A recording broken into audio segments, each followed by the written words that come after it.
Okay, so I'm back out in the shop today. Philip came over here like 2 days ago. We got most of the stuff done, taken off the front of the car and all of the engine. The only thing that needs to be done is everything underneath, which is the part that sucks. So I'm already gotten out here, jacked up at the back. I got to jack up the front a little bit more. Um, converter bolts, unbolt the trans, and a few other little things, and it's already getting hot. So let me show you where we're at. Draining the oil right now. It's looking pretty good. Got a pile full of parts over here. Hopefully I can get it out today. Maybe take the pan off or something and see exactly what happened with it. So I'm going to set the camera up over there, do a little time lapse of me pulling this thing out. Here we go.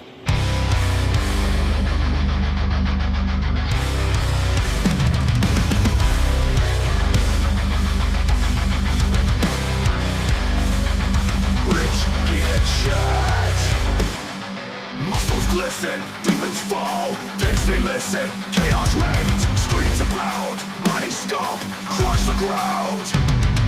All it comes, they tremble now, kicking shots here, take a bow, skulls they crack, bones they break, evil sleeves make no mistake. Giga chat roars, vengeance flames, rage's power, stakes are claims. Blood and steel, justice scream, Giga chat our savage dream. Darkness spreads, loathing pain. Which Giga chat breaks this chain? Cities burn, ashes rise. Chat's wrath and their lies. All the cogs, they tremble now. Giga chat's here, take.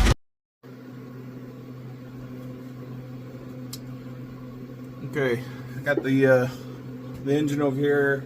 I started taking it apart. About to pull the pan off and start taking off the main caps and see if we can see what the problem is. So we're good.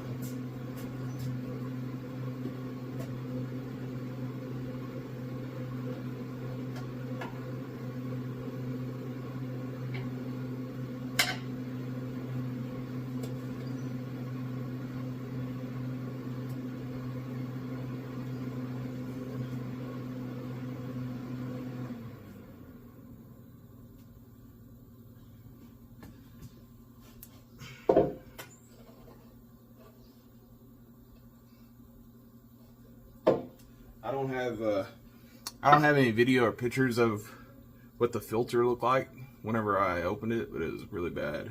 But there's a lot more than that in there. So, ate a bearing. See why I did it.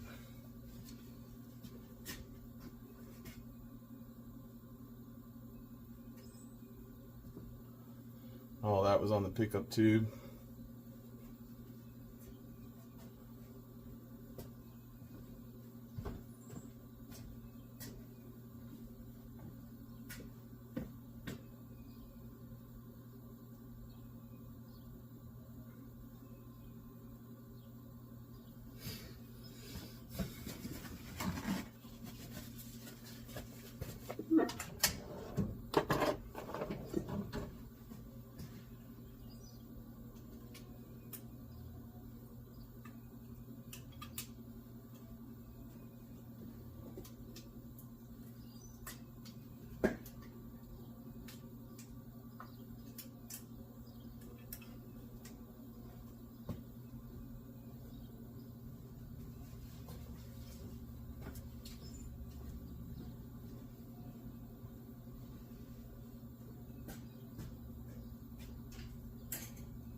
May reuse that if it's good, because everything on this pretty much has 50 miles on it.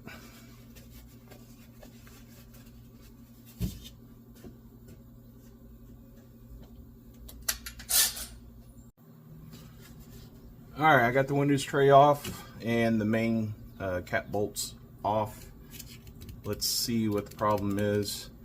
I already see one obvious thing. I think with this cylinder number 2, and I'll show you on the camera. It's got some play and it got hot. So it may be this bearing, the mains might be okay. We just have to take a look. Okay guys, I got the heads off and the rods and pistons out. Crank's really close. I just gotta pull the timing chain and everything. But I'll show you what I found, which was pretty much what I found earlier. So I said it wrong earlier in the video, but this is number 1. It's cooked. Got a bunch of heat in it. Spun the bearing. No good. Number 2, which is right next to it, the bearing got ate up because I think it ate some of the other some of the bearing from number 1, but it didn't spin. Let me show you the rod. The rod, it's got a little discoloration in it.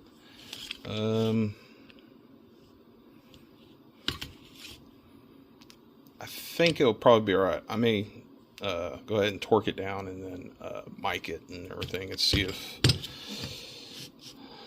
it's still round. But everything else is looking good. Like I showed you earlier, or I didn't show you, but when I looked earlier, all the mains look good. It spins good.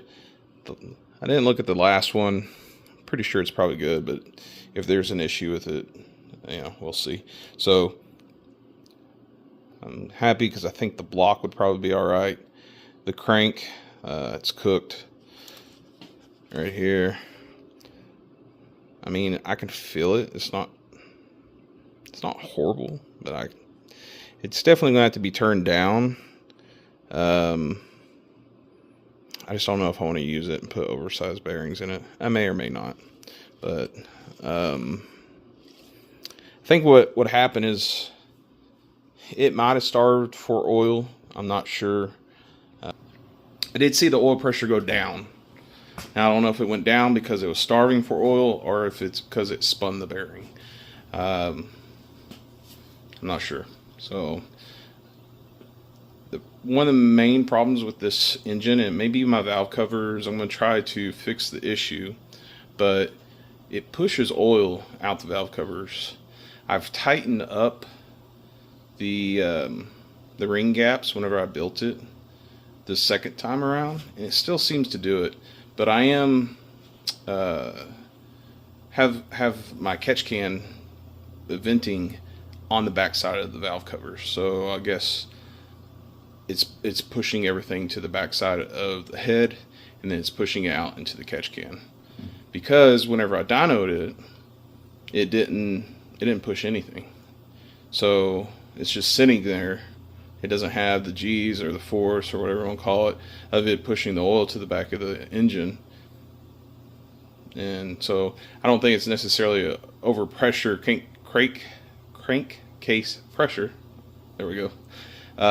So I don't know. I tightened up stuff and it still did it. So we'll see. And we'll probably look at getting at least one rod, maybe two. I'm not sure how much they cost. I think they're probably around $100 a piece. And then start looking for a crank or take it to the machine shop. We'll see.